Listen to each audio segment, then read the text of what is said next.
Efesus 4 ayat 15. Tetapi dengan teguh berpegang kepada kebenaran, di dalam kasih kita bertumbuh di dalam segala hal ke arah Dia, Kristus yang adalah kepala.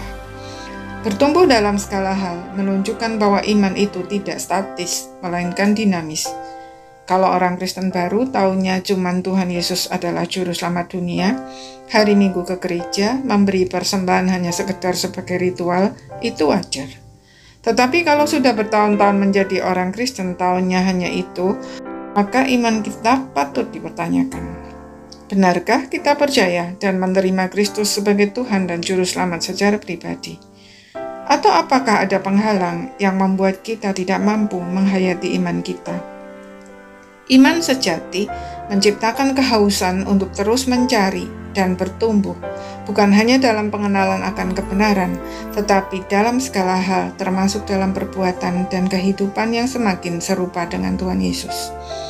Namun terkadang ada penghalang yang membuat kehausan itu mati sebelum bertumbuh. Antara lain, yang pertama, ketakutan untuk keluar dari zona nyaman, walaupun sebenarnya tidak nyaman, atau justru terlalu nyaman dan takut kehilangan kenyamanan. Yang kedua, kemalasan, tidak mau direpotkan dengan berbagai penyesuaian yang harus dilakukan sebagai konsekuensi pertumbuhan. Yang ketiga, kekhawatiran untuk salah jalan jika membuka diri terhadap hal-hal baru. Memang kemungkinan untuk salah jalan selalu ada, tetapi bagi orang yang sungguh-sungguh mencari Tuhan dan kebenarannya, walaupun salah jalan, kasih dan pemeliharaan Allah cukup untuk membawa kita kembali.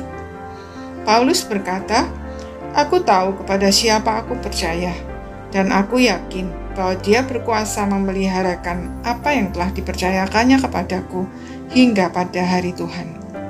Maksudnya, Allah bukan hanya sanggup, melainkan juga mau menjaga pengakuan iman orang percaya yang di dalam segala kelemahan dan keterbatasannya sungguh-sungguh mencari Dia.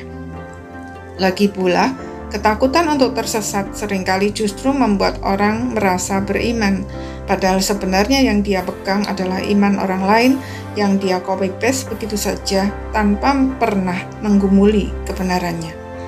Dengan kata lain, iman kita hanya teori yang terdiri dari rumusan-rumusan teologi yang sebenarnya tidak kita pahami maknanya. Kita baru sadar bahwa iman kita hanya teori ketika kita menghadapi pencobaan dan kita jatuh karena tidak tahu bagaimana caranya menggunakan iman kita. Jadi, mengapa takut keluar dari zona nyaman? Mengapa malas dilepotkan oleh berbagai penyesuaian sebagai konsekuensi dari pertumbuhan? Mengapa khawatir akan tersesat dan kehilangan iman? Mengapa puas hanya memiliki rumusan-rumusan iman yang di-copy-paste dari orang lain tanpa tahu maknanya?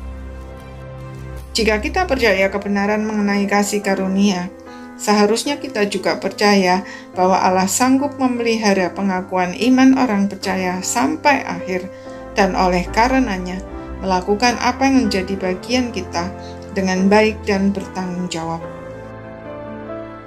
Masalahnya adalah, benarkah kita percaya?